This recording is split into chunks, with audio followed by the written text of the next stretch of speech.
오늘 본문의 말씀은 스데반 집사님이 순교를 당하는 장면을 보여주고 있습니다. 이 스데반 집사님의 이 설교를 듣고 이를 갈던 이 사람들이요, 스데반 집사님이 이제 하늘이 열려서 하늘을 바라보면서 외친 말에 이제 분노가 폭발을 해서 성 밖으로 내쳐서 돌을 들어칩니다. 이때 스데반 집사님은 돌에 맞는 중에도 두 마디 기도를 외친 후에 내 영혼을 받아 주옵소서, 저들의 죄를 용서해 주옵소서 하고 잠이 드시죠.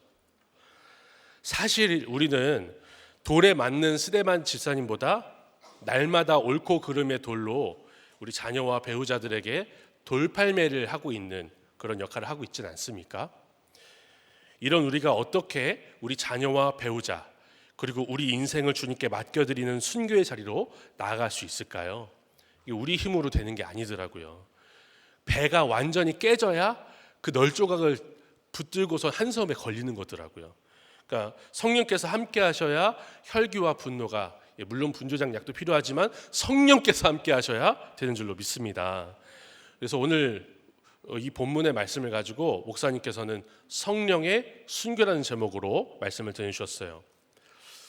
특별히 제가 띵크 양육을 받을 때 바로 이 본문으로 제 인생이 정리가 되고 해석되기 시작했거든요. 저는 이제 제가 목사이기 때문에 성령 충만한 스데반이라고 착각을 하며 살았습니다. 그런데 오히려 제가 옳고 그름으로 어머니께 돌을 던지는 돌팔매장이가 맞더라고요. 혈기 충만한 인생이 맞더라고요. 이렇게 죄가 깨달아지니까 이를 갈며 죽어가던 제가 살아나서 이제는 조금이나마 혈기를 참는 성령의 순교로 나아가게 하신 것 같아요. 하지만 우리 되었다함이 이 땅에서 있습니까? 없습니다. 아직까지는 그 에피소드가 없지만 제가 넘어져야 또 은혜 받는 분들이 계셔가지고 또 하나님이 어떻게 하실지 모르겠지만 되었다함이 없는 인생이기에 앞으로도 성령의 순교 잘 하라고 이 본문으로 강단히 세우신 것 같아요. 함께 말씀을 묵상할 때 불쌍한 피해자가 아니라 존재적인 가해자인 나 자신을 직면하고 이제는 구원을 위해 혈기를 참는 순교의 자리로 나아가는 저와 여러분이 다 되기를 소망합니다. 내 영혼을 받으시옵소서. 첫 번째는요, 이를 가는 자들이 아니라 하늘을 주목해야 합니다. 이를 가는 사람들이 아니라 하늘을 봐야 돼요. 54절 같이 한번 읽어보겠습니다. 그들이 이 말을 듣고 마음에 찔려 그를 향하여 이를 갈거늘. 그들이 들은 이 말은요, 스데반 집사님의 50절이 넘는 설교입니다. 그리고 이 설교는 유대인들의 죄를, 그들이 조상 때부터 그들도 율법을 가졌으나 율법을 지키지 않는 죄를 드러내는 설교였어요. 성령의 설교였습니다. 이렇게 성령께서는요, 말씀으로 어둠 가운데 감춰져 있던 우리 죄를 비추시고 드러나게 하시는 거예요. 그러니 말씀 앞에서 우리는 죄인이 됩니다. 저도 영어 이름을 좀 개명해야 될 것 같아요. 제인 킴. 하지만 스데반의 이 말을 들은 사람들은 마음이 찔려가지고 그를 향해서 이를 갑니다. 여기서 마음이 찔려라고 번역된 말씀은요, 이 단어는요, 사도행전 5장에서도 쓰였는데 크게 분노했다라고 번역이 됐어요. 그러니까 양심의 가책을 느껴서 찔렸다기보다는 찔려서 화가 난 거예요. 분노하고 혈기가 난 거예요. 왜 그럴까요? 내 죄가 보이지도 않고 보인 죄가 보이지도 않으니까 인정이 안 되는 거죠. 이렇게 내 죄가 보이지 않으니 내가 죄인이라고 말하는 그 사람이 너무 내 분노를 유발하는 사람이 되는 거예요. 분노 버튼 그 자체가 되는 거예요. 우리도 우리가 틀렸다는 말을 들으면 곧바로 인정되기보다는 뭐가 납니까? 분노가 납니다. 내가 틀렸다는 워딩을 굳이 쓰지 않더라도 나를 무시하는 사람, 무시하는 환경에서 우리는 분노가 나고 혈기가 납니다. 그러니까 이제 그 어제도 목장 나누는데 남편 집사님 그 식사를 안 차려주고 여자 목장 하다가 오니까 분노가 났대요. 그래서 배고파서 화가 났나 보다 했는데 계속 나누다 보니까 무시하는 것 같아서 화가 났다고. 남자들은 또 그 무시에 아주 그냥 예민하잖아요. 남자만 그렇습니까? 당신이 다 오라 하지 않으면 우리는 언제든지 화날 준비가 돼 있는 사람들이에요. 뿐만 아니라 우리를 향해서 이를 가며 분노하는 사람들도 있죠. 내가 분노하는 사람이고 나를 향해서 분노하는 사람도 있어요.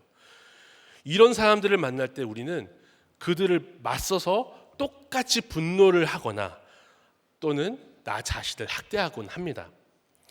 제가 그래요. 지금은 좀 많이 괜찮아졌는데 맞서서 싸우질 못하니까 이제 막 이제 쏟아 부으면 저는 이제 그렇고 저는 뒤에 가서 저 스스로를 막 찌르는 거예요. 아, 내가 그런 사람이지. 자학을 해요. 그러니까 차라리 분노하는 게 건강해 보일 정도인 사람들이 적어요. 우리가 또 가끔가다 있습니다. 근데 스데반은 이렇게 자기를 향해 분노하는 사람들이 자신을 둘러싸고 있을 때 어떻게 반응합니까? 55절 같이 한번 읽어볼게요. 스데반이 성령 충만하여 하나님 우편에 서신 것을 보고. 주목한다는 것은요, 채널 고정이에요. 시선을 딱 고정한다는 거예요. 성령이 충만한 증거는 고정하는 시선이 달라지는 겁니다. 자기를 향해서 분노하고 이를 가는 사람들의 그 일그러진 표정이 아니라 하늘로 온전히 그 시선이 옮겨진 그곳에 고정이 되는 거예요. 이게 성령 충만의 증거입니다. 다시 말해서 성령 충만은 어떤 상황에서도 그 사람의 구원이라는 분명한 목적을 향해서 고정돼서 나가는 거죠. 사춘기 자녀가 혈기를 부리고, 정말 그들도 자기 마음을 몰라요. 사춘기 자녀도 자기의 마음을 몰라요. 갱년기도 자기의 마음을 모르시잖아요. 내 마음을 모르는데 분노가 나는 걸 어떻게 하겠습니까마는 배우자가 막 혈기를 부려요. 멈추질 않아요. 이게 장애가 있을 정도, 장애라고 할 정도로 이게 멈추지 못해요. 그런 고통스러운 상황에서 가족의 구원이라는 분명한 목적이 흔들리지 않는 거. 이게 성령 충만이라는 거죠. 그러니까 우리 힘으로 안 된다는 거예요. 안 된다. 이렇게 하늘을 우러러보니까 주목하니까 스데반에게 보이는 게 뭐였어요?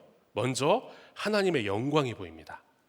이 땅의 모든 영광과 비교할 수 없는 영광이 보이는 거예요.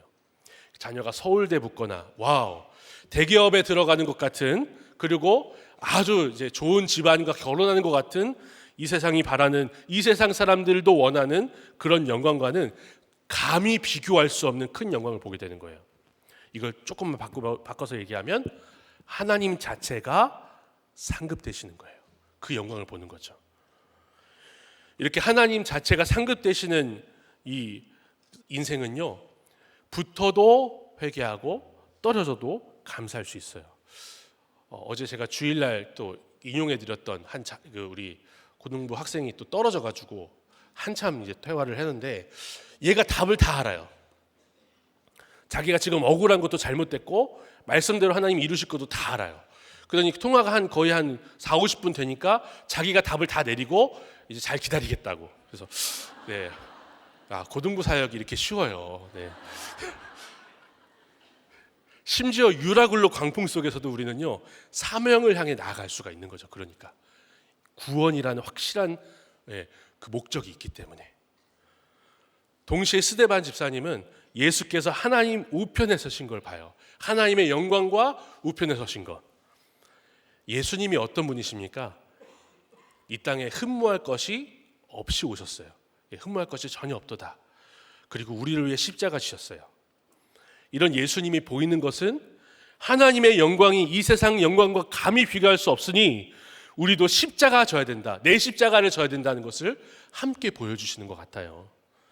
스데반이 예수님을 그래서 따라 져야 하는 십자가는 뭐였을까요? 바로 자신을 향해서 이를 갈고 있는 유대인들이죠. 힘든 자녀들, 힘든 배우자들, 그리고 힘든 질서를 섬기라고 하나님의 영광과 및 그 우편에 서신 예수님을 보여주시는 겁니다. 여기서 생각해 볼 게 있어요. 사도신경에 우리가 어떻게 고백하냐면, 하늘 보좌에서 예수님이 서 계신다고 고백하지 않습니다. 앉아 계신다고. 이 말이 뭐냐면, 그 보좌에 앉으실 정도로 위엄과 영광이 동등하신 하나님이라는 고백하는 거거든요. 앉아 계신다. 근데 순교를 앞두고 있는 이 스데반 집사님한테는 어떻게 하시죠? 서 계시는 거예요. 서서 맞아주시는 거예요. 십자가 위에서 우리를 위해 물과 피를 다 쏟으신 주님이 우리가 얼마나 힘든지를 체휼하시기 때문에 앉아서 맞아주실 수가 없는 거예요. 서서 맞아주세요. 마찬가지로 우리가 가정에서, 직장에서, 목장에서 십자가 지는 게 얼마나 힘든지를 주님이 다 아세요. 힘든 적용을 하는 저와 여러분을 주님께서 버선발로 맞아주실 줄로 믿습니다. 예.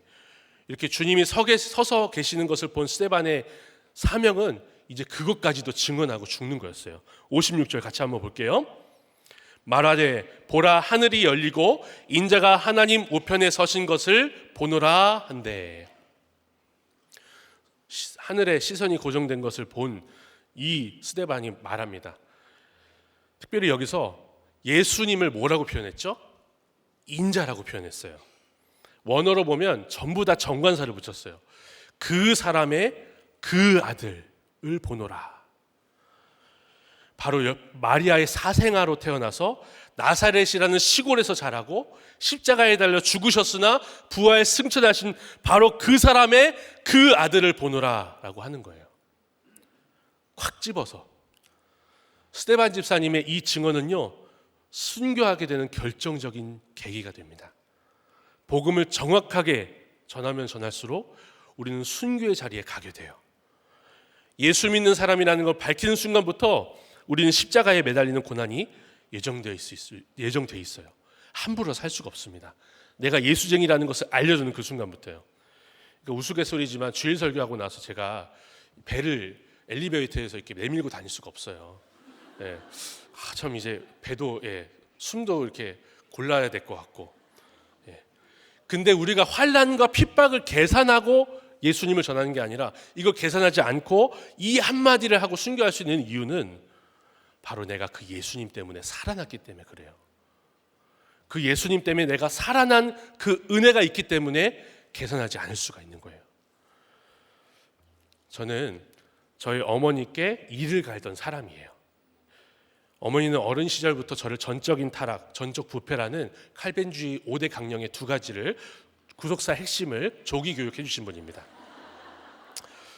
내가 실수해서 죄를 지어서 현우를 너를 낳았다. 제가 이 이야기가 뭔지도 모르고 듣다가 사춘기가 되니까 싫더라고요. 그래도 저는 착한 아들로 자라가지고 대들고 싸우는 게 아니라 저 스스로를 찌르면서 자책하고 낮은 자존감으로 살았어요. 그런데 결혼하고 나서도 새신랑 새신부인데 오자마자 그 얘기를 하시니까 드디어 분노가 버튼이 눌러지고 이를 갈기 시작했습니다. 제가 그 당시에 신학교, 신학대학원 다 졸업하고 심지어 제가 졸업 논문을 써서 국회에도 올려놨어요. 그러니까 굉장히 공부를 열심히 했고 예수님에 대해서 많이 알고 있다고 했지만 이 사건 앞에서 하늘을 바라보지 못했습니다. 오직 어머니가 저에게 하신 말씀만 주목해 봤어요. 그래서 신혼 초에는 어머니와 같이 집에 살았는데 하늘을 우러러보지 못하니까 어머니께 심한 말, 고성을 지르면서 싸웠어요. 그러니까 제가 목소리가 굉장히 저희 집이 화통을 좀 삶아 먹고 그래서 저도 형도 어머니도 소리가 크신데 그냥 저희 1층 집에서부터 온 빌라가 떠내려가게 소리를 지르는 거예요. 분가해서도 이게 일을 가는 게 멈추질 않더라고요. 그러니까 어머니께 찾아가지도 않고 연락하지도 않는 일을 갈았어요. 이렇게 우리들 교회 오기 전까지 한 7년 동안을 그러니까 어떤 분들은 목사님이 7년 했는데 우리 자녀는 2년 했으니까 아직 5년 남았다고 위로를 받으시던데 7년 동안은 이렇게 살았습니다.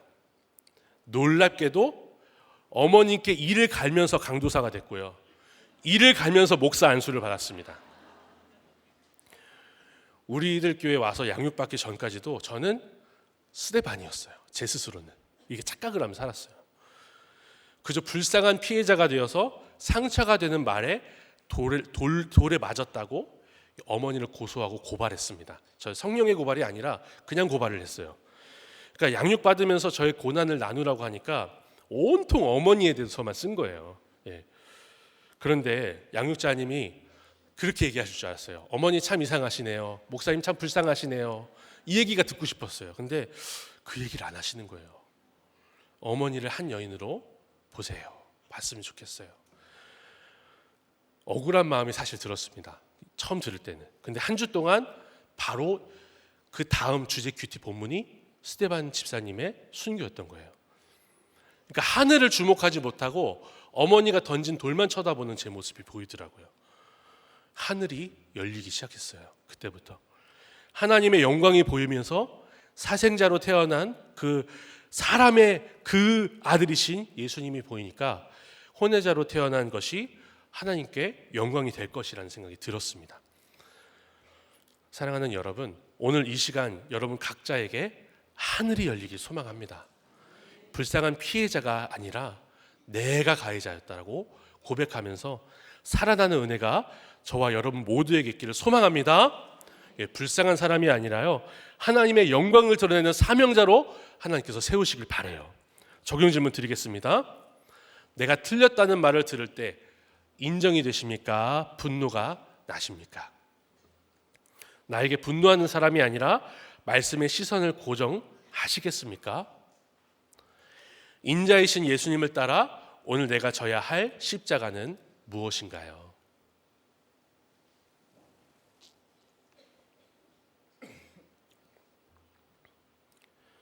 또 어제 또 목장을 하면서 우리 성령 받은 집사님, 많이 바뀌신 집사님 저보고 어머니가 너무 대단한 것 같다고, 과부가 사생자를 낳는데 이게 대단한 게 아니면 뭐냐고 너무 칭찬을 하셔가지고 순간 이제 누가 목자지 이렇게 생각을 했는데, 네. 그러니까 이 고백이 제 입술에서도 나오고 이 집사님의 입술에도 나오니까 야, 정말 이게 너무나 은혜가 된다. 이게 하늘이 열린 거구나 생각이 다시 한번 들었어요. 예. 내 영혼을 받으시옵소서. 두 번째는요, 용서하기 위해 크게 부르짖어야 합니다. 용서하기 위해서 크게 부르짖어야 돼요. 57절입니다. 같이 한번 읽어볼게요. 그들이 큰 소리를 지르며 귀를 막고 일제히 그에게 달려들어. 소리를 지르는 것과 귀를 막는 것은 한 가지 일을 위해서 하는 겁니다. 혹시 노이즈 캔슬링이라는 거 혹시 들어보셨나요? 우리 청소년 우리 지체들이 있으면 그걸 사달라고 난리를 쳤을 수도 있는데, 소음을 차단하는 기술입니다. 노이즈를 캔슬링하는 거. 밖에서 들어오는 소리와 반대가 되는 주파수를 쏴서 귀도 막지만 주파수를 쏴서 귀에 소음이 안 들어오게 하는 기술이래요. 그러니까 이 사람들이 노이즈 캔슬링을 한 거예요. 귀도 막지만 소리도 지르죠. 뭔 소리예요? 안 듣겠다는 소리예요. 안 듣겠다. 혹시라도 들릴까 봐 귀를 막고 소리를 지르는 거예요. 이렇게 분노와 생색과 혈기는요, 진리를 들을 마음의 귀를 닫아버리는 겁니다. 뿐만 아니라 우리의 혈기는 피투성이가 된 우리 가족의 신음소리를 못 듣게 해요. 이렇게 귀를 막고 소리를 지르며 듣지 않는 가족들 앞에서 반대로 우리는 가슴을 치며 애통해야 될 줄로 믿습니다. 귀를 완전히 막은 사람들은 이제 스데반을 죽일 준비를 이제 딱 하는데요. 58절입니다.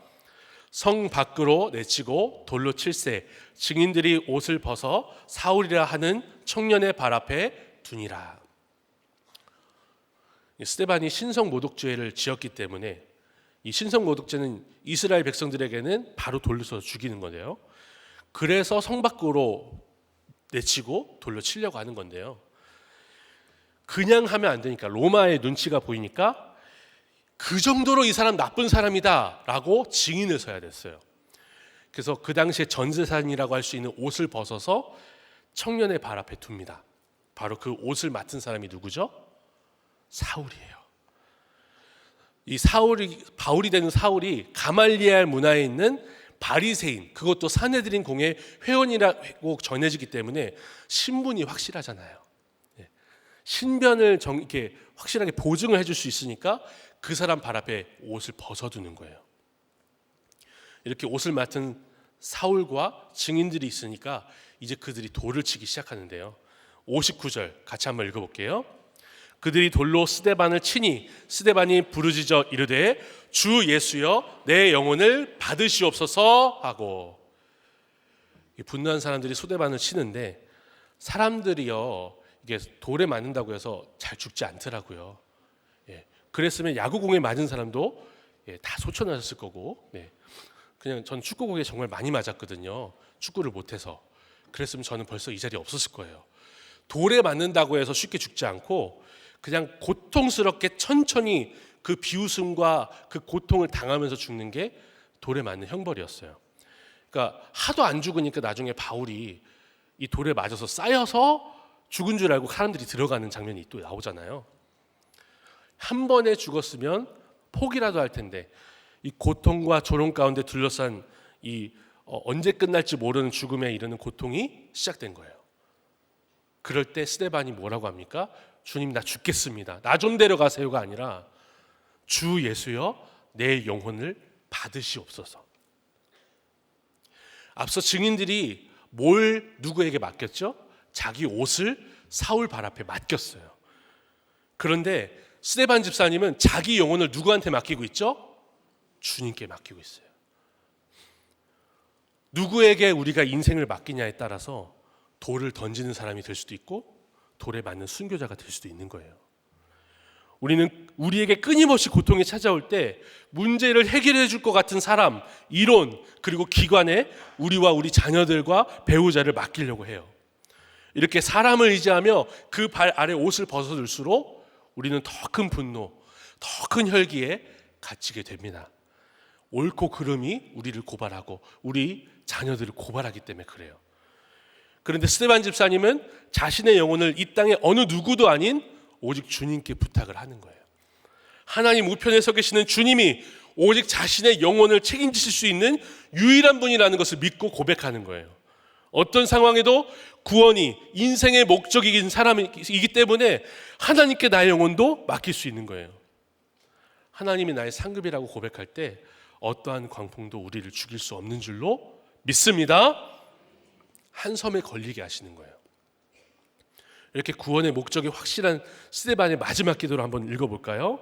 60절입니다. 무릎을 꿇고 크게 불러 이르되 주여 이 죄를 그들에게 돌리지 마옵소서. 이 말을 하고 자니라. 크게 불러 이르되라고 한 이 말은요, 앞서 군중들이 안 들으려고 크게 소리 질렀다라는 말과 정확하게 동일한 단어예요. 듣기 싫다고 크게 소리 지른 그들이 돌을 던질 때 마지막 순간까지도 그들이 듣고 살아나야 되기 때문에 크게 소리를 지를 수 있는 겁니다. 주여 이 죄를 그들에게 돌리지 마옵소서. 혈기에 혈기로 반응한 것이 아니라 끝까지 구원을 위해서 적용을 하는 거예요. 어떤 적용입니까? 용서하는 적용. 나의 말을 듣지 않고 나를 치는 사람들에 대해서 용서하기가 쉽나요? 쉽지 않나요? 정말 뼈를 깎는 적용인 것 같아요. 그러나 주님이 친히 그 용서의 모본을 보이셨기 때문에 우리도 할 수 있는 거예요. 이렇게 혈기를 참는 것이 진정한 순교라는 것을 스데반 집사님이 보여주고 가시네요. 이 모델로 가시는 거예요. 이 말을 하고 스데반 집사님은 잠들었다라고 합니다. 요한복음에서 나사로가 죽은 것을 예수님이 뭐라고 표현하시죠? 잠들었다. 그러니까 제자들이 못 알아듣잖아요. 그러니까 예수님이 다시 말씀하시고 잠든 나사로를 살리십니다. 이렇게 우리가 순교하는 이유, 그리고 우리가 내가 죽고 용서할 수 있는 이유는 바로 예수님이 부활이시고 생명이시며 또 나를 부활하게 하시는 주님이시기 때문에 그래요.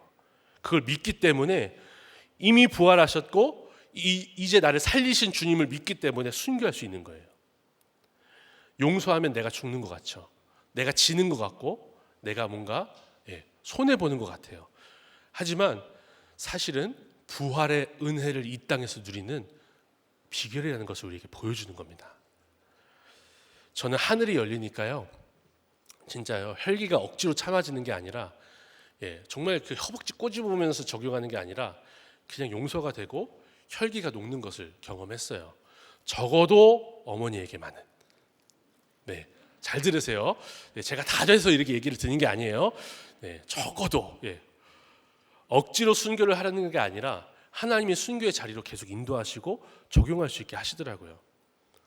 저희 어머니는 무언가를 주는 것으로 사랑을 표현하십니다. 고추장 가져가라, 된장 가져가라, 고구마 말랭이 가져가라, 쌀 가져와라, 쌀 가져가라. 가져갈 때까지 연락을 하십니다. 오해는 마세요. 저희 어머니 시골에 사시는 거 아닙니다. 도시에 사세요. 저는 괜찮다고 하는데 저와 아내에게 전화해서 가져갈 때까지 말씀하시는 거 보면요, 처음에 이렇게 생각했어요. 무시하나? 아들을 무시하나? 이런 생각이 들었어요. 그래서 분노와 혈기가 충만해졌습니다. 그런데 어머니의 인생을 생각하면서 왜 어머니가 그렇게까지 하는지를 생각해 보니까 혈기가 나지 않더라고요. 그래서 필요한 것을 필요한 때 그래도 좀 받았으면 좋겠다. 이 설교를 들으신다니까 필요한 것을 필요한 때 주셨으면 좋겠어요. 이 말은 해야겠더라고요. 제가 이제 3년 전이지만 양육이 끝난 어느 날 어머니가 또 고추장 가져가라 하셔서 이게 이제 해석이 되는 거예요. 하늘이 열리니까 얼굴 좀 보여달라는 얘기로 들리더라고요. 잘했죠? 그래서 제가 순교하는 마음으로 찾아갔어요. 감사합니다. 하나님께 영광을. 제가 양육을 통해서 어머니가 해석되었고 인성이 해석됐지만 제가 양육 교재 우리 주제 큐티에다가 적용점을 2개씩 쓰잖아요. 어머니께 감사하다고 인사하겠습니다를 써놓고 이제 됐다. 언젠가는 하겠지. 근데 오늘은 아니다. 하고 살았어요. 용기가 나지 않더라고요. 어머니한테 그 얘기를 하는 게 정말 진짜 순교하는 마음으로 하지 않으면 안 되겠다. 근데 오늘은 피곤해서 안 되고 내일은 신방이 있어서 안 되고 내일은 주일이라서 안 되고 근데 우리들 교회 자랑을 이렇게 가서 했어요. 막 하면서 양육 얘기를 하는데 저도 모르게 낳아주셔서 감사하고 예수 믿게 해주셔서 감사해요가 아니라 감사하다고 말씀드리고 싶었어요. 그러니까 이렇게 용기가 없는 사람인 거예요, 제가. 그러니까 용기가 없으니까 성령께서 준비되지 않은 대화 가운데 인도하시더라고요. 저도 어머니도 어색한 시간을 겪었지만 그렇게 크게 외치는 시간을 하나님께서 허락하셔서 얼떨결에 고백했지만 억지로 고백한 것 같지만 자책이 없어졌어요. 놀랍게도. 제가 아침, 점심, 저녁으로 자살을 생각했던 사람이거든요. 근데 죽고 싶다라는 생각이 빈도가 줄고 정말 살아나게 되더라고요. 이게 부활의 은혜가 아니면 뭐겠습니까? 사랑하는 여러분, 내가 죽는 적용해야 부활을 해요. 억울한 피해자로 죽지만 마시고 살아난 이야기를 크게 외치면서 용서할 수 있고 그래서 부활의 은혜를 누리는 저와 여러분이 되길 소망합니다. 적용 질문 드릴게요. 내가 기다려야 할 귀를 막고 듣지 않는 사람은 누구입니까? 유리한 조건을 의지합니까? 신실하신 하나님께 내 영혼을 맡기고 있습니까? 용서하기 위해서 크게 소리쳐야 할 일은 무엇입니까? 마지막으로 내 영혼을 받으시옵소서. 셋째는요, 마땅히 여기는 내 죄를 보아야 합니다. 8장 1절 상반절인데요. 같이 읽어볼게요. 사울은 그가 죽임당함을 마땅히 여기더라. 사도행전에서 사울이 주어로 등장하는 첫 본문입니다. 스데반이 죽었기 때문에 사울이 복음의 무대에 첫 등장을 해요. 주어로. 내가 죽어야 내 자녀가, 내 배우자가 엄마의 하나님, 아빠의 하나님, 남편과 아내의 하나님이 아니라 생명책에 기록되어서 나의 하나님으로 여호와를 부를 수 있게 되는 거예요. 내가 죽어야 사명의 무대에 우리 가정이 주어로 등장하게 될 줄 믿습니다.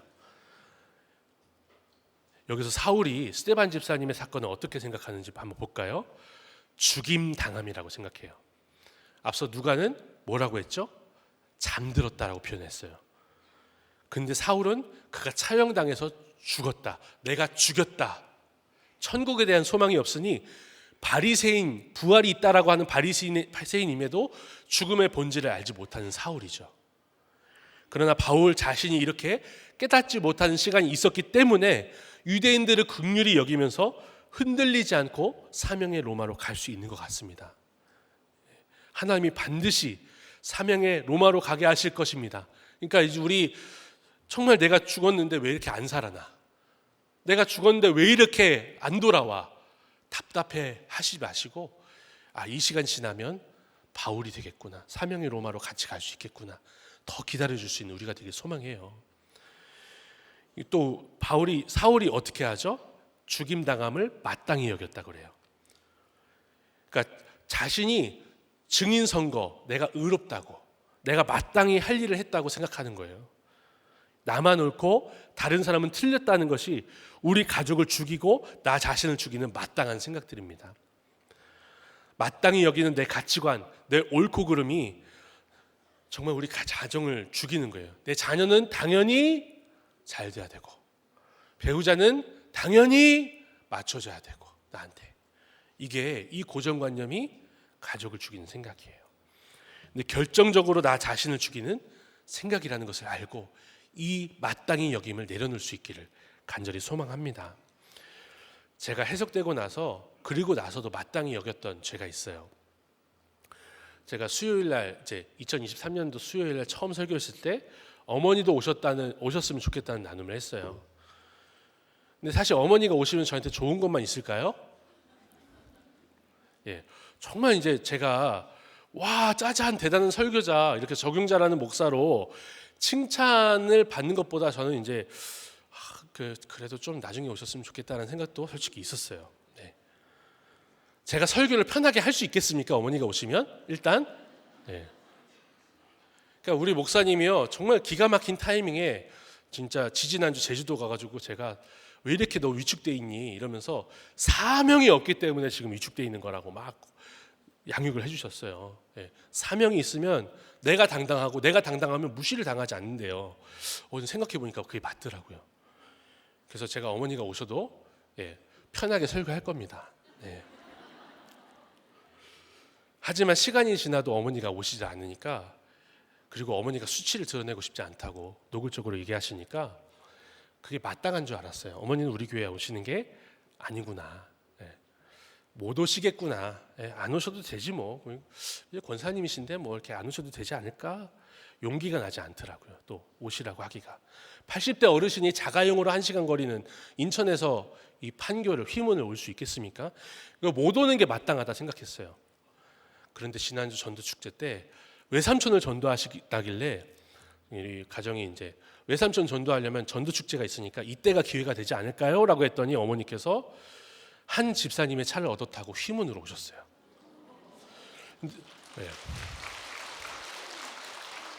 오셔서 등록 안 하신다고 목자님한테 얘기를 하시더라고요. 그래서 그런가 보다. 마땅히 어머니가 수치를 당하고 싶지 않다고 했으니까 마땅히 등록 안 하시겠지. 그러니까 제가 이제 뭐 어머니가 오셔서 등록한다 뭐 이렇게 했으면은 차편을 구하지 않았을까요, 그렇죠? 그러니까 어머니가 오실 거라 생각을 아예 안 한 거예요. 근데 예배 시간에 김상권 장로님이 설교하실 때 계속 우시더래요. 그러더니 본인이 걸어서 새가족부로 가시더래요. 네. 그리고 김현우 목사 어머니란 얘기를 하지 말라고 하셨답니다. 어제 중보기도부에서 우리 권사님이 목사님 어머니가 오셨어요. 그리고 목사님 어머니라고 하시던데요. 네. 저희 어머니는 정말 저보다 수준이 높으신 것 같아요. 마땅히 안 올 거라고 생각하고 준비도 안 했던 제가 사울이라는 생각이 들더라고요. 그러니까 제 수준이 안 되니까 제 힘으로 아니라 지금도 오늘도 오신다고 했는데 공동체가 태우고 오시는 거예요. 공동체가. 그러니까 진짜 제가 사랑의 빚을 진 또 죄인이 되고 또 사랑의 빚을 진 또 로마로 향하는 그런 바울이 되는 것 같아요. 그래서 정말 빚 갚는 심정으로 또 섬기기를 소망합니다. 너무나 감사드려요. 적용 질문 드릴게요. 내 가족이 사명의 무대에서 주어가 되기 위해 죽어야 할 것은 무엇입니까? 내가 옳다고 생각하여 마땅히 여기는 것은 무엇입니까?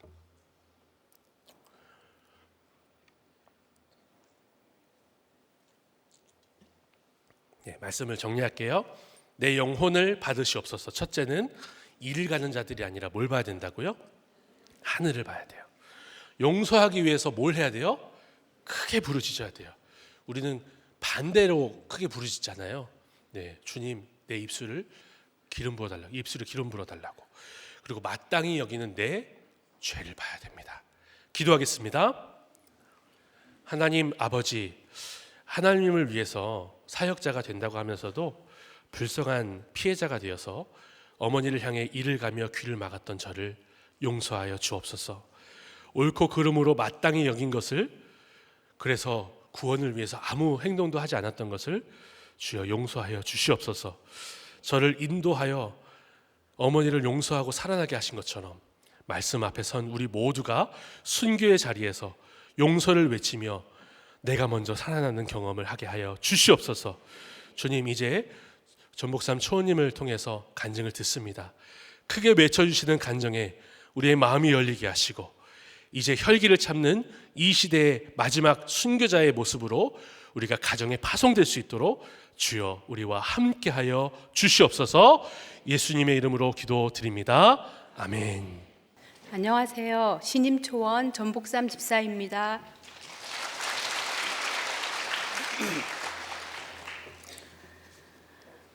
수요 설교 연락을 받고 안 그래도 불안하고 떨리는데 지난주 금요일에 저희 아파트 엘리베이터에서 제가 갇히는 광풍을 만났습니다.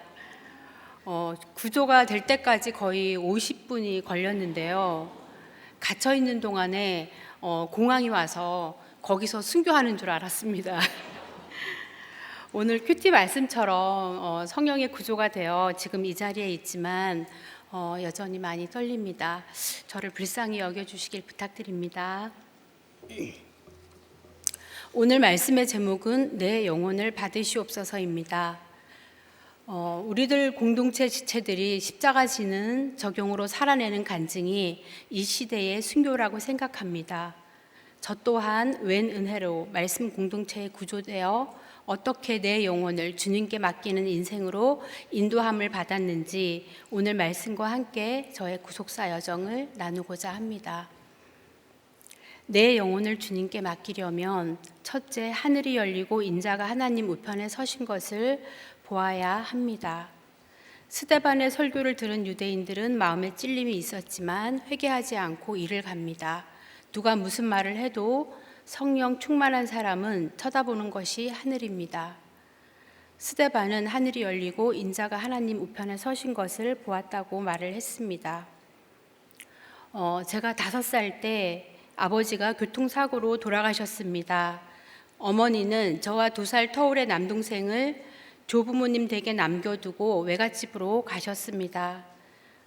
어른들은 농사와 농장일로 늘 바쁘셨고 저희를 돌보시던 할머니는 냉정하고 무관심하셨습니다.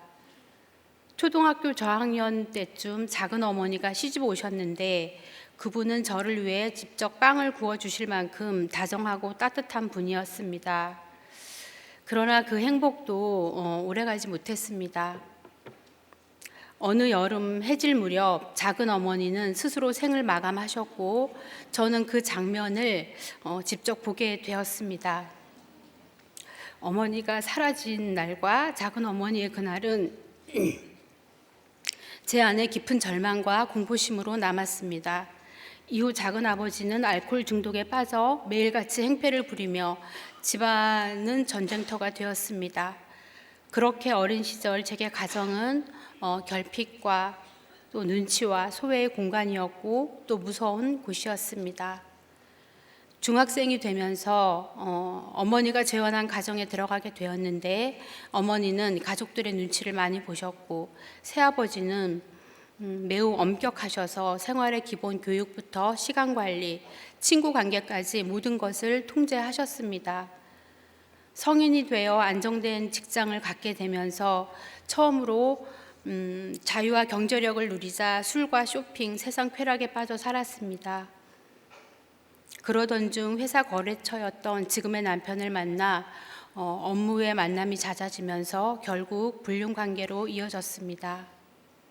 저의 결핍을 채워줄 보호자로 여기며 탐심으로 결혼했지만 결혼 후 현실은 폭력이 오고 가는 싸움이 계속되었습니다.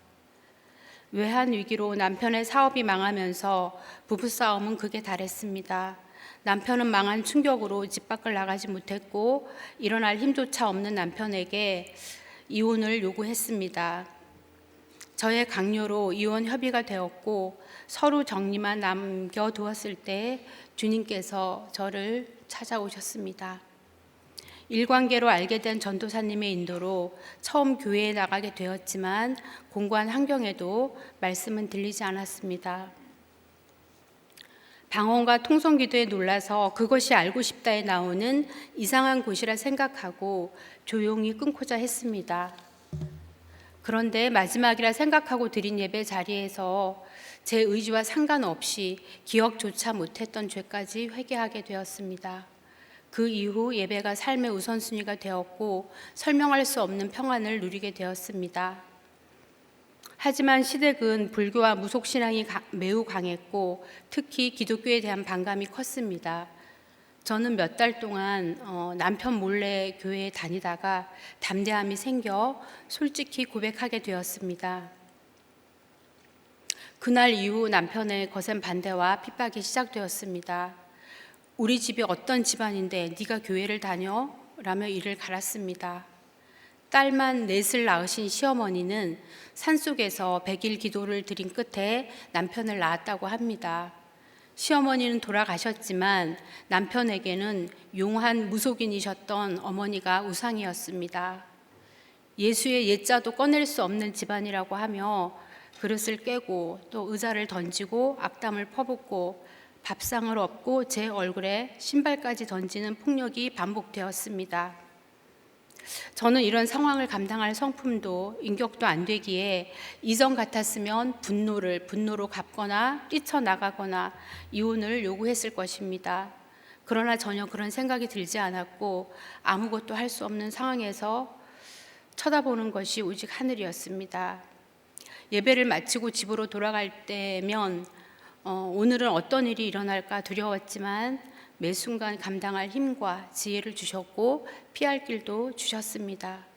믿음의 일대가 우리 집안에 세워지기 위해 삼위 하나님이 총동원되어 도우시고 또 보호하시며 모든 예배를 드릴 수 있도록 인도해 주셨습니다. 이후 남편이 새로운 사업을 시작하면서 육적인 구원도 되었고 핍박을 주어 영적인 구원도 이루어 가셨습니다. 사업이 점점 확장되자 남편은 제가 새벽 기도를 열심히 해서 사업이 잘 되는 것 같다며 교회 가는 것은 막지 않겠다고 했습니다. 단 본인에게 예수 믿으라고는 강요하지 말라고 했습니다. 하지만 물질의 여유가 생기자 남편은 술과 음란에 빠져 살았습니다. 그러다가 더 큰 돈을 벌겠다며 안정적으로 하던 인테리어 사업을 정리하고 결국 룸사롱을 운영하기 시작했습니다. 제가 새벽 기도를 가는 시간은 남편의 퇴근 시간이었습니다. 남편이 망하라고 기도하는데 사업은 오히려 잘 되었습니다. 처음에는 남편의 행위를 돌이키기 위한 기도였지만 점점 구원을 위한 애통의 기도로 바뀌면서 하나님이 이루실 구원을 바라보며 유동하지 않게 되었습니다.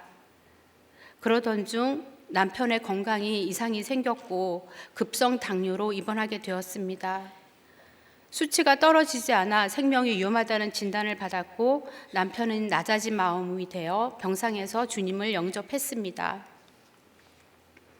이후 회복되어 함께 교회를 다니기 시작했지만 채 1년도 되지 않아 교회를 떠났고 예수 믿기 전보다 더한 핍박이 시작되었습니다. 혼자 성경을 읽고 따지고 물으며 목사님들의 설교를 비판하기 시작했는데 이것은 이전과 다른 고난이었습니다. 어느 날 남편은 상의도 없이 저와 아들을 작은 월세집으로 옮겨놓고 자신은 타지로 가서 혼자 살았습니다. 남편은 이혼을 생각할 만큼 완강했습니다. 저는 버림받았다는 수치심으로 힘들었지만 남편이 있는 곳으로 이사를 했습니다. 먼 거리를 오고 가며 여전하게 예배를 드리고 맡겨진 사명을 감당했습니다. 그러나 매일 교회를 오고 가는 것이 여간 힘든 일이 아니었습니다. 그럴 때마다 육체로 오셔서 모든 고통을 겪으시고 십자가와 부활 승천하신 주님이 지금도 하나님 우편에서 저를 위해 중보해 주심이 믿어지니 견딜 수 있었습니다. 저의 한계 상황이 왔을 때 하나님은 남편의 마음을 움직여 주셨습니다. 멀리 이사 가면 교회 안 다닐 줄 알았는데 이제 두 손 두 발 다 들었으니 원하는 곳으로 이사를 하라고 했습니다. 그렇게 1년에 3번이나 이사를 했고 마침내 교회에서 5분 거리인 곳으로 이사를 다시 하게 되었습니다.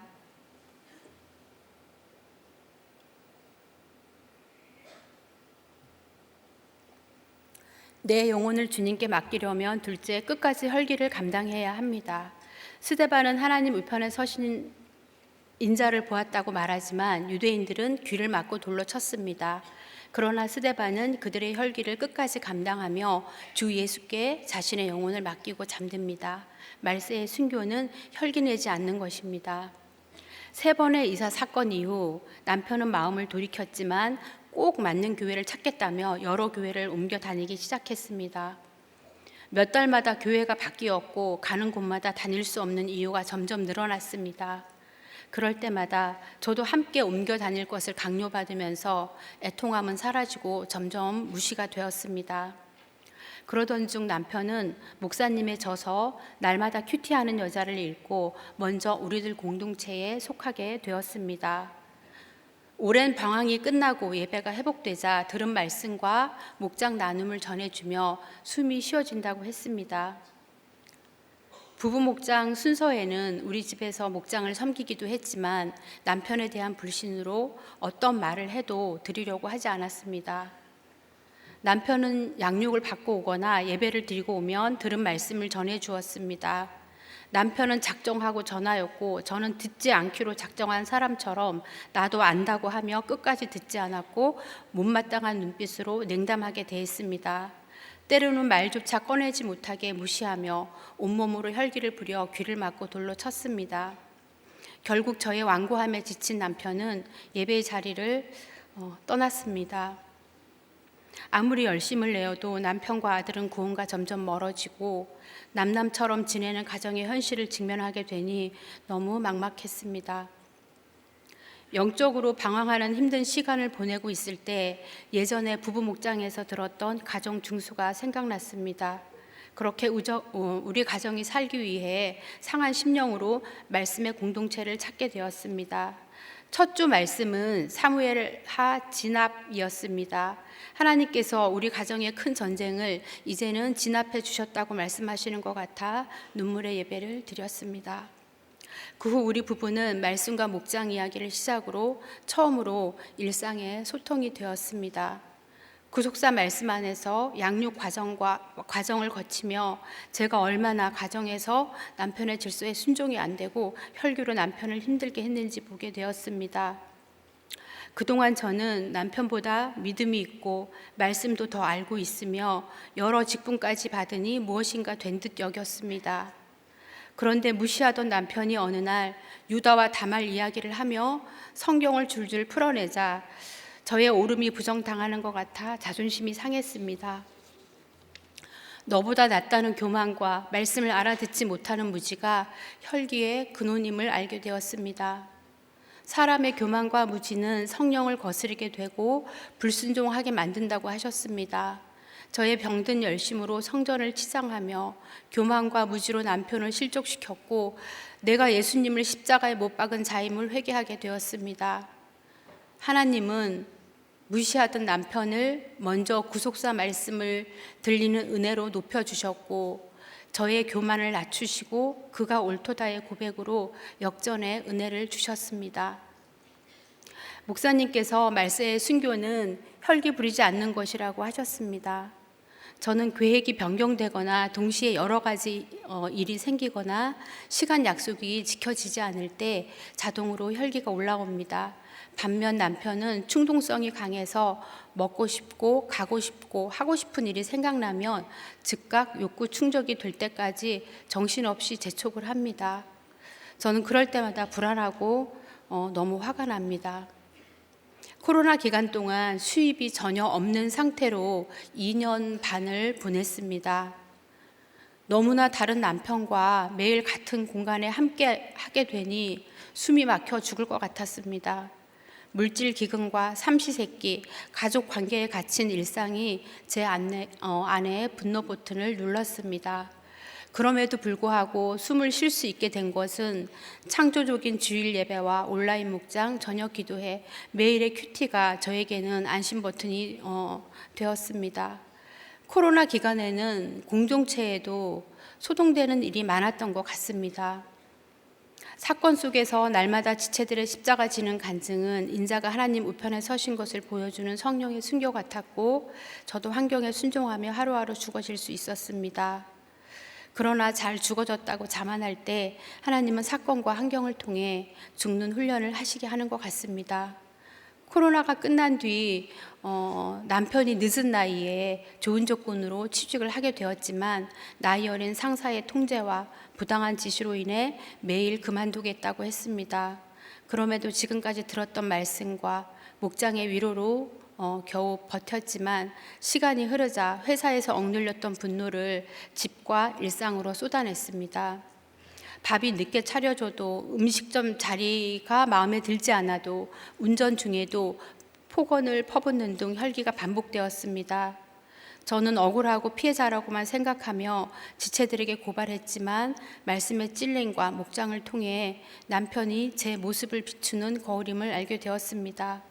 저는 제 소견에 옳은 대로 간섭하며 짜증과 화를 내고 돌로 치면서도 가족을 위해 의로운 분을 낸다고 착각했습니다. 공격적인 남편 뒤에 숨어 분이 목까지 차올라도 소극적으로 대응하며 참는 척만 하고 속으로는 비난을 했습니다. 나의 옳고 그름, 고집, 고정관념, 자존심이 죽지 않으니 나오는 것은 혈기뿐이었습니다. 목사님께서 자신을 깨닫는 것이 가장 죽는 길이라고 하셨는데 여전히 자아가 펄펄 살아있어 자신을 보는 것이 참으로 더딥니다.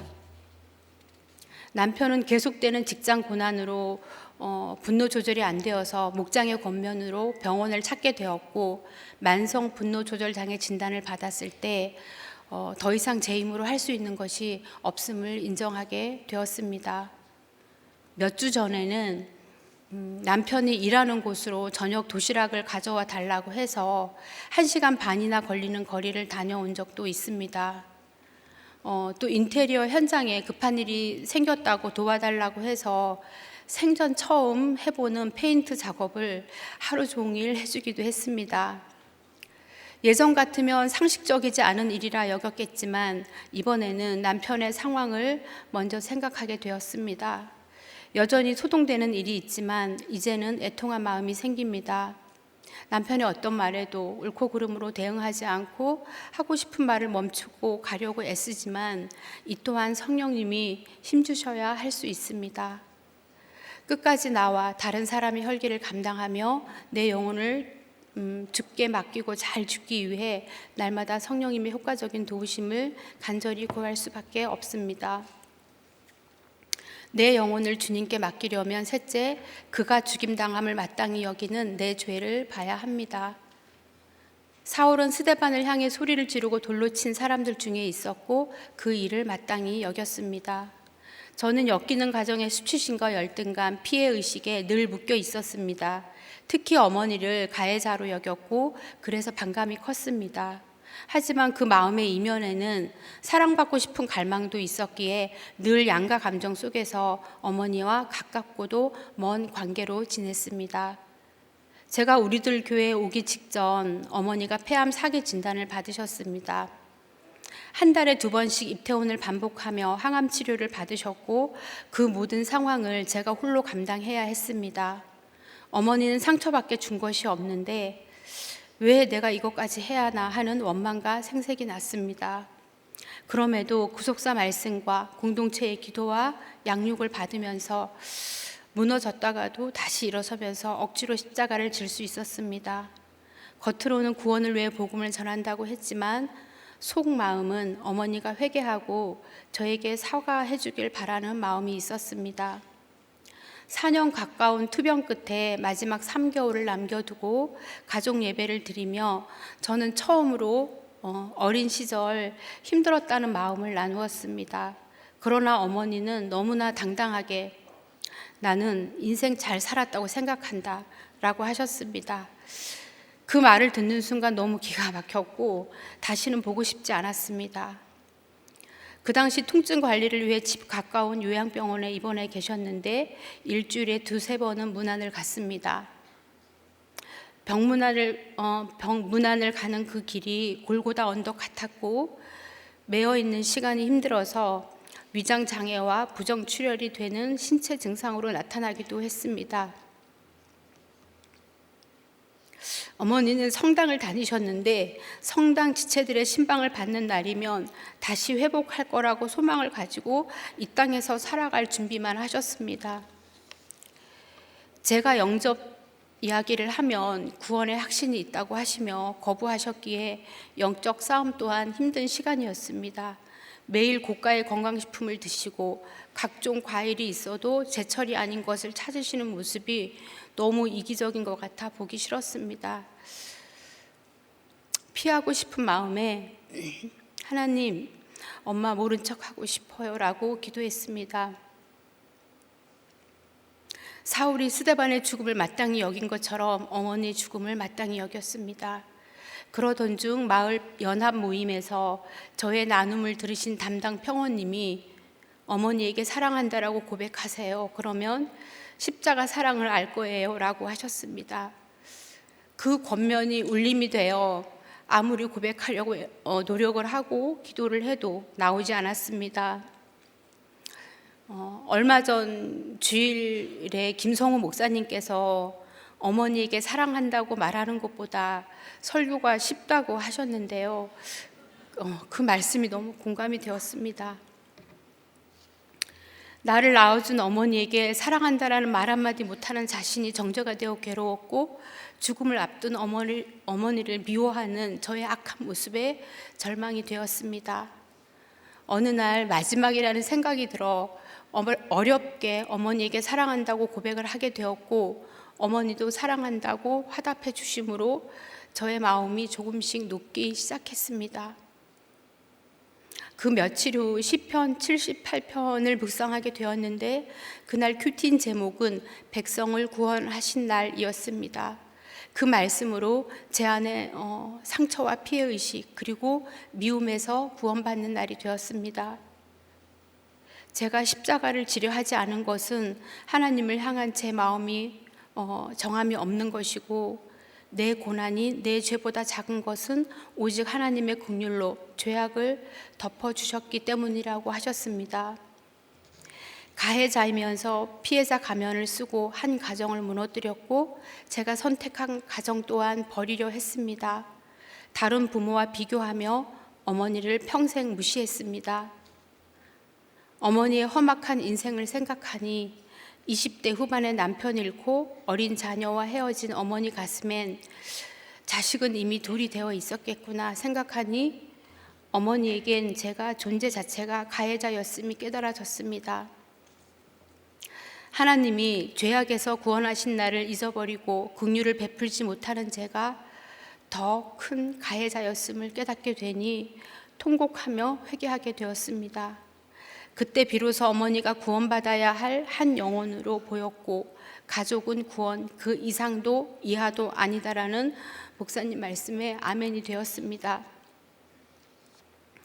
저는 양육을 받으면서 용서를 했다고 생각했지만 하나님이 하게 하시는 용서는 자기 죄를 보고 회개로 돌이켜 한 영혼을 주께 돌아오게 하는 것임을 알게 되었습니다.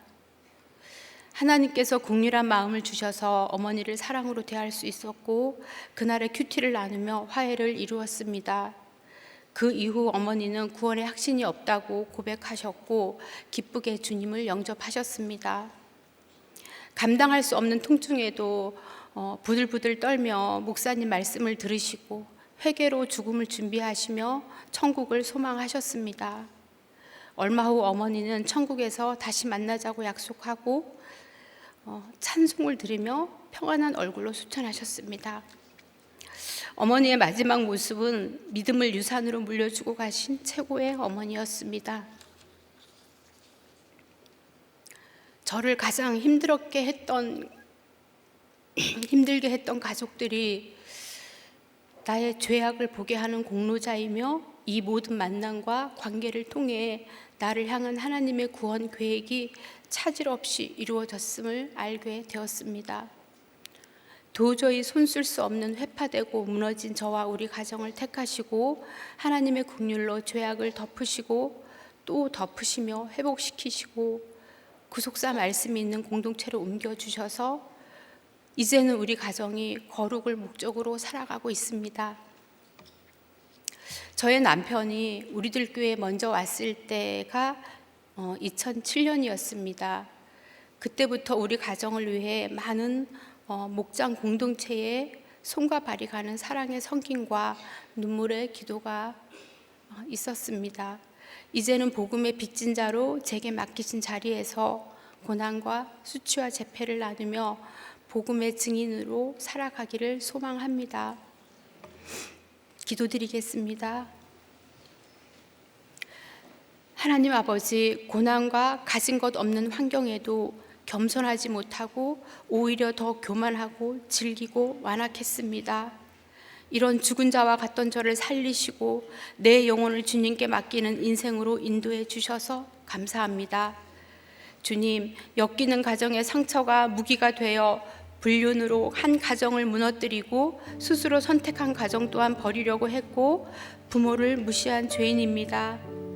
지체들에게도 피해자 가면을 쓰고 고난은 비교하고 내 죄는 합리화했습니다. 분노가 목까지 차도 혈기를 교묘하게 포장하면서 남탓만 했습니다. 전적 무능, 전적 부패한 죄 때문에 여호와의 이름을 부르오니 저를 불쌍히 여겨 주시옵소서. 제가 얼마나 큰 죄인인지 모르고 살아온 인생이지만 이제는 고난보다 내 죄가 더 크다는 것을 인정하며 회개함으로 주님 앞에 서기를 원합니다. 주님의 부르심의 자리에 순종하며 내 수치와 죄악까지도 주님의 복음을 위한 증인으로 고백하게 도와주시옵소서. 하나님 아버지, 우리가 여전한 방식의 말씀 묵상으로 성령 충만을 구하며 오늘 하루 혈기 부리지 않게 하시고 내 영혼을 주님께 맡기는 성령의 순교를 할 수 있도록 도와주시옵소서. 담임 목사님의 영육을 지켜주시고 해외 모든 일정 가운데 성령의 기름을 부어 주시옵소서. 우리나라에 성경적 가치관이 있는 지도자를 세워주셔서 포괄적 차별금지법이 막아지고 생명보호법이 속히 제정되도록 인도하여 주시옵소서. 예수 그리스도의 이름으로 기도드립니다.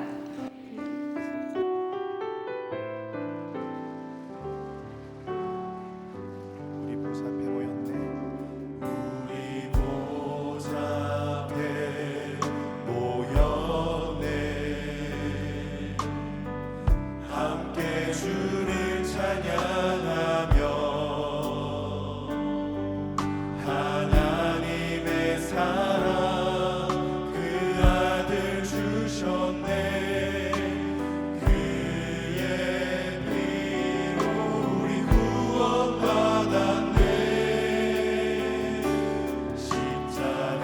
십자가에서 쏟으신 그 사랑 강같이 온 땅에 흘러 각 나라와 족속 백성과 거래서 구원받고 주경배 드리네. 구원하심이 보좌에 앉으신 우리 하나님과 어린 양께 있도다. 구원하심이 보좌에 앉으신 우리 하나님과 어린 양께 구원하심이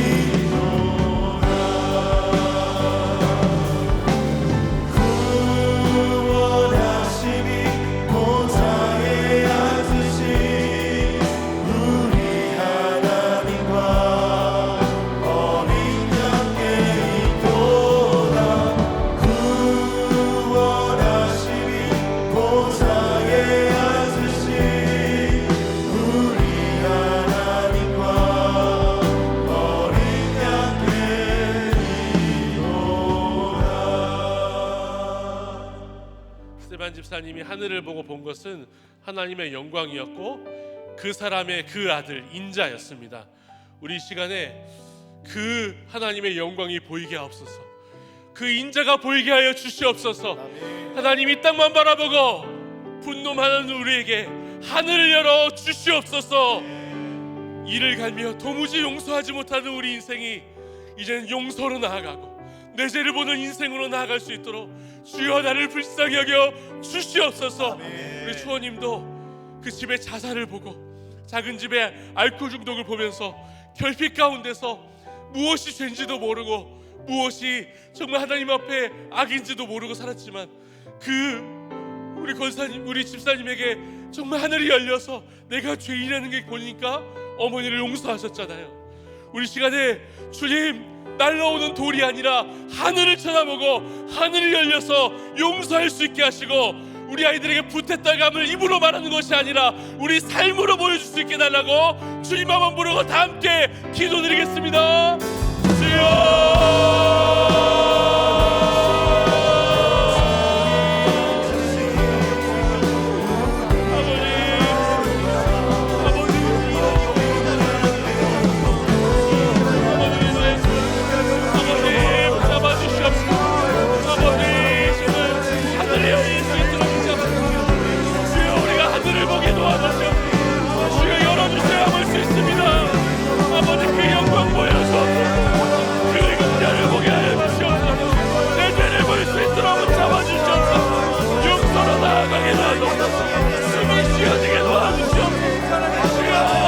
순교하는 것이 나를 위해서가 아니라 남을 위해서가 아니라 주여, 아버지 용서하는 것이 아버지 남을 위해서 하는 것이 아니라 나를 위해서 하는 것이라 이 시간에 들었습니다. 주여, 나를 불쌍히 여겨주시옵소서. 하늘을 열어주시옵소서. 하늘을 열어주시옵소서. 하늘을 여시고 주여 응답하시옵소서. 주여, 아직도 보이지 않아서 지옥을 삽니다.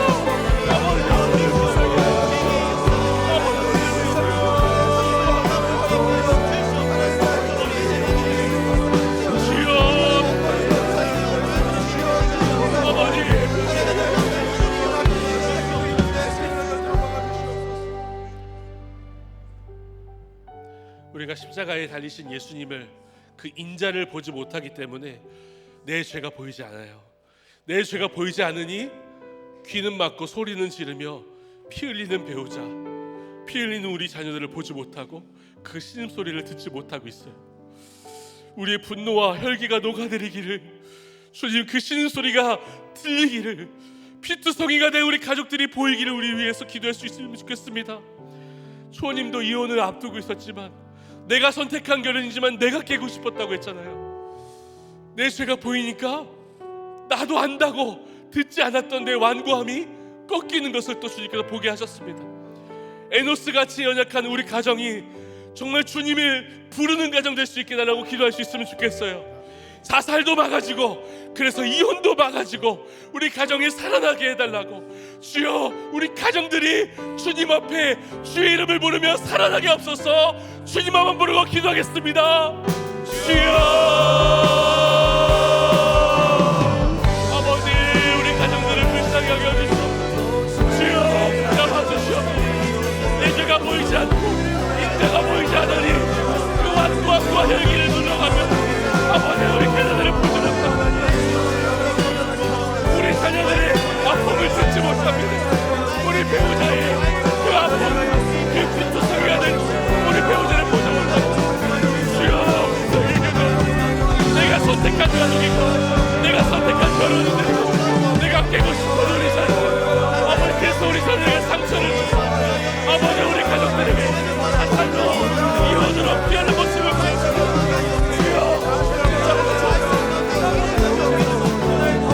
순교하는 모습을 보여줘야 되는데 아버지는 자살로 도망가고 이혼으로 도망가는 우리 모습을 보여주니 아버지의 소리가 내 우리 자녀들 주여 막아지게 하여 주시오. 아버지의 불쌍히 하게 하고 주여, 아버지 주여, 아버지의 불쌍히 하고 우리 가정들을 살려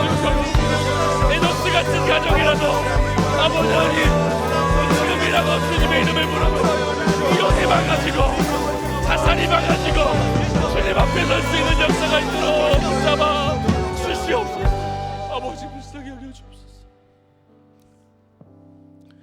우리 사랑하는 담임 목사님, 그동안 설교하셨던 그 자리에 가셔서 또 구속사의 말씀을 담아온다고 하세요.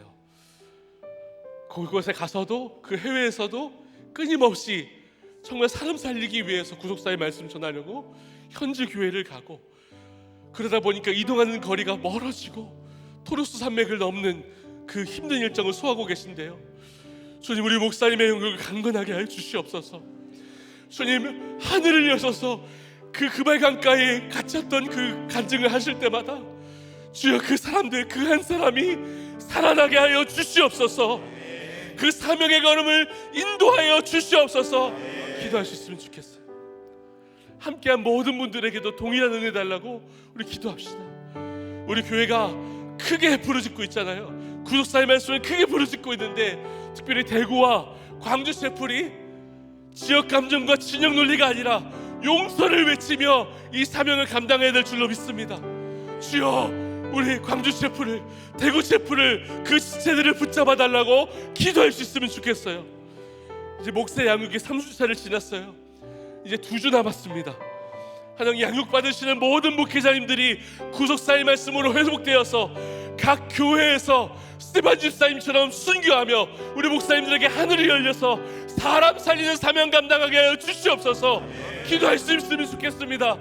아버지, 우리 전도축제에 오신 모든 여러분에게 하늘이 열리고 붙어만 가면 수지만다는 그 공동체에 뿌리 내릴 수 있도록 우리 교회를 위해서 다 함께 주님 한번 부르고 기도하겠습니다. 주여,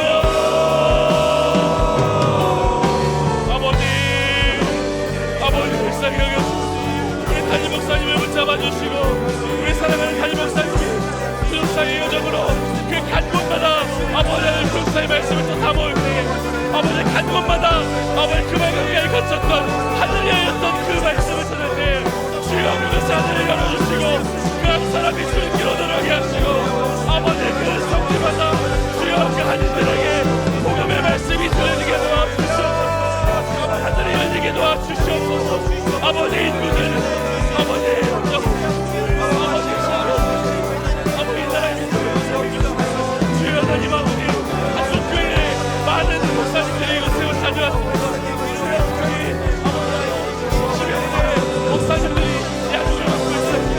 주여, 잡아주셔서 아버지 내 양육이 이 땅을 떨어지지 아니하고 아버지 하나님 회복되는 교회, 하나님 열리는 교회가 세워지게 해주시옵소서. 통폐자 교회가 열리게 도와주시옵소서. 아버지여, 아버지 전국각지에 구속사의 말씀으로 뒤태하는 교회가 세워지게 하여 주시옵소서.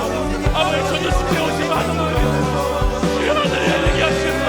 가정이 살아나게 하시고 아버지 불쌍한 순주받는 인생 되게 도와주시옵소서.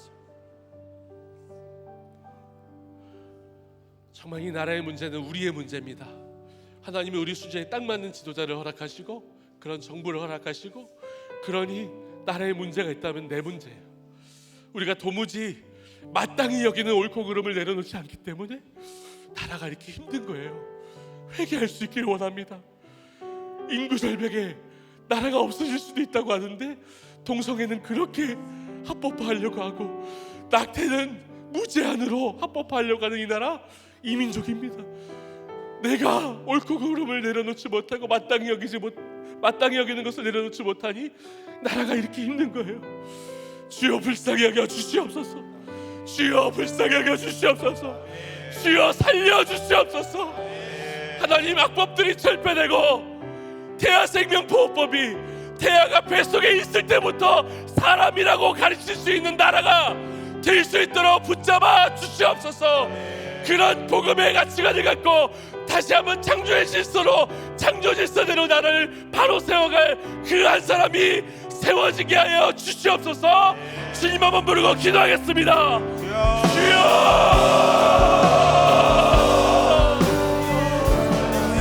아버지 나를 불쌍히 여겨주소서. 주여, 주여 나를 불쌍히 여겨주소서. 아버지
이어서 마지막으로 공동체 기도 제목을 가지고 함께 기도할 수 있기를 바랍니다.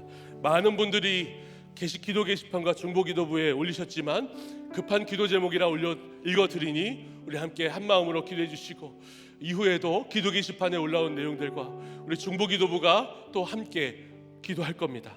송영수 집사님 중추 낭종으로 수술 받으셨고 회복 잘 되시도록, 구원의 사건 되도록, 송정국 집사님 위독해주셔서 기관 내 삭관까지 했는데 믿지 않는 여러 형제들에게 구원 사건 되도록, 심현덕 집사님의 지인 간 이식 수술 받으셨는데 회복되게, 그리고 증여해준 남동생이 교회에 나갈 수 있도록, 최영희 집사님 친정아버지 최경식님 방광암 방사선 치료 잘 되고 식사와 일상이 유지되도록, 이왕직 집사님의 어머니 김학수님 당남년 수술로 폐렴과 폐혈증까지 오셨는데 회복되고 구원 사건 되도록, 박현주 집사님 대동맥 치환 수술 받으셨는데 후유증 없이 잘 회복되어 구원의 사건 되도록, 이진희 집사님 전이된 폐암 재발되었는데 사멸되고 민지와 준원이 예배와 목정에 참석하도록, 김영욱 집사님 남편 김종철님 혈관 대동맥 수술 받을 수도 있는 상황에 주님 찾고 의지하도록, 강영곤 남유희 집사님 아들 강바다 폐렴으로 입원 치료 중인데 잘 치료받고 회복되도록,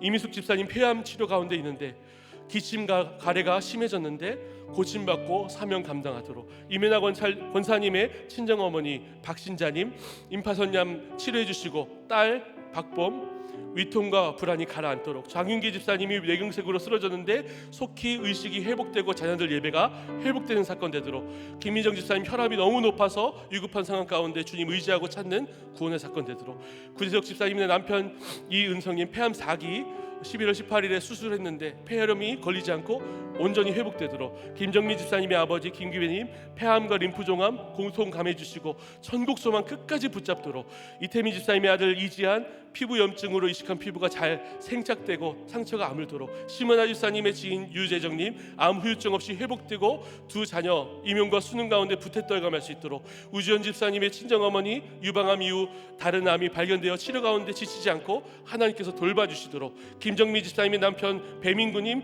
작년 위암 3기 수술 받고도 여전한 알코올 중독이 끊어지지 않은데 구원하여 주시도록, 이명수 집사님이 치매로 요양원에 계신 시어머니 중환자실에서 정밀검사 받으셔야 하는데 가장 선한 길로 인도하시도록, 문사례 집사님의 딸 지혜 직장생활 스트레스로 거식증과 죽고 싶은 마음 가운데 성령의 위로와 인도함을 받도록, 우리 올려주신 기도 제목을 가지고 우리 제가 읽어드렸지만 다시 한번 마지막으로 같이 기도하겠습니다. 주님, 아버지 하나님, 우리 송영수 집사님, 아버지 송정국 집사님, 심현정 집사님의 지인, 아버지 최영희 집사님의 친정아버지, 이왕직 집사님의 어머니, 박현주 집사님, 이진희 집사님, 김영욱 집사님, 강영원 남녀의 집사님의 아들, 이미숙 집사님, 이민아 권사님, 친정어머니, 장윤기 집사님, 김민정 집사님, 구재석 집사님의 남편, 김영희 집사님의 아버지, 김태민 집사님의 아들, 심은하 집사님의 친, 오준하 집사님의 친정어머니, 김영미 집사님의 남편, 김영수 집사님의 시어머니, 문사리 집사님의 딸, 아버지 모든 분들이 아버지 정말 좋게 낫기를 원하지만 주여 부탁 한번 말씀님 앞에 나아가오니 주여 이 모든 아픔과 상처가 아버지 고칠 수 없는 병들이 아버지 우리 주님 영원한 저급하라며 하늘의 위로로 위로받을 수 있고 하늘의 열리는 사건 되게 도와주시옵소서. 함께 하시기를 원합니다. 주여 붙잡아 주시옵소서.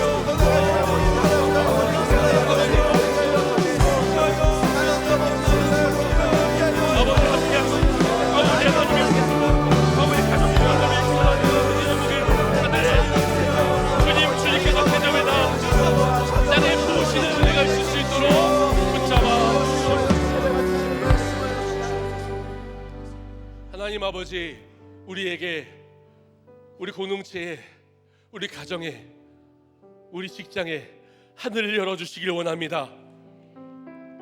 나를 힘들게 하고 나를 향하여서 일을 가는 사람, 내가 일을 갈고 있는 사람, 그 사람이 아니라, 그 환경이 아니라 하늘을 바라보며 하나님의 영광과 인자를 바라보며 오늘도 내 몫에 대인 십자가 잘 지고 가길 소망해요. 하나님, 우리 그래서 우리 자녀와 배우자들이 너무나 에노스 같고 맨날 떨어지고 실망하고 낙담하고 완고할지라도 주님께서 우리 가정을 회복시켜 주시는 여호와 이름을 부르게 하시는 그 은혜를 누리기를 원합니다. 함께하여 주시옵소서. 사랑하는 담임 목사님의 영역을 강건하게 하시고 하시는 그 모든 사역 가운데 기름 부어주셔서 아버지 그 영상이 또 그 사역이 영원히 남아 많은 사람들 앞에 하늘이 열렸다 고백하며 정말 용서의 그 큰 아버지 외침을 아버지 영원히 전할 수 있도록 주께서 붙잡아 주시옵소서. 하시는 방송과 문서 사역이 크게 외쳐 구속사의 말씀으로 깨어진 가정과 깨어진 마음에 말씀이 들리는 역사 있게 하시고 대구와 광주 셰프를 통해서 크게 외쳐지는 사역 통해서 지역 감정과 진영 논리가 녹아지게 하여 주시옵소서. 아버지 목회자 영역을 받는 모든 목사님들에게 하늘이 열려 아버지 도피삼 교회가 세워지게 하시고 그런 한국 교회가 될 수 있도록 붙잡아 주시옵소서. 주여 인권이 왕노릇하며 아버지 위기 가운데 있는 이 한국을 이 나라를 주님께서 불쌍히 여겨주셔서 아버지 악법들이 막아지게 하시고 태아생명법은 제정되며 아버지 이 나라에 들어와 있는 많은 외국인들에게 예수 복음을 전하며 하늘을 열게 하신 하늘이 열려서 아버지 크게 외치는 그 역사가 있도록 붙잡아 주시옵소서. 하나님 이 나라 이 민족을 창조의 질서에 따라 다스릴 그 한 사람을 주님께서 허락하시고 내가 먼저 그 한 사람이 되어 애통하며 기도하고 하늘이 열린 내가 먼저 하나님 앞에 무릎 꿇을 수 있도록 함께 하시기를 간절히 소망하며 이 모든 말씀 우리 주 예수 그리스도의 이름으로 기도드리며 이제는 우리 주 예수 그리스도의 은혜와 하나님의 사랑과 성령의 감동과 위로 교통 충만하게 하시며 효과적으로 도우심이 크게 외치며 용서를 하고 구하며 하늘이 열려 영광과 십자가를 바라보아 오늘도 십자가 지기를 간절히 소망하며 마땅히 여기지 아니하고 주님의 값없는 그 은혜에 의지하기를 소망하고 정말 주님을 부르며 의지하는 에노스 같은 모든 주의 자녀들 머리 위에 지금부터 영원토록 함께 하시기를 간절히 축원하옵나이다. 아멘.